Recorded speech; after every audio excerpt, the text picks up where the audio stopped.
Hi everyone, welcome back to another video from Webtech Tutorial. In today's episode, I'm going to be showing you how to log in to Tango with phone number. So let's dive into the video without wasting much of our time. First of all, tap open your Tango application from your app drawer.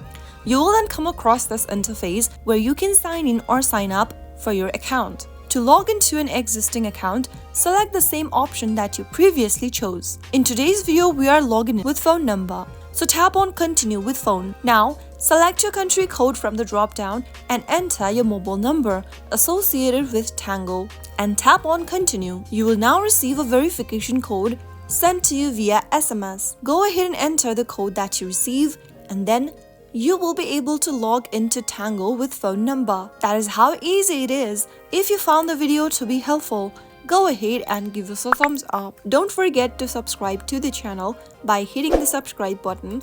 Also press on the bell icon so that you'll never miss another upcoming upload from us.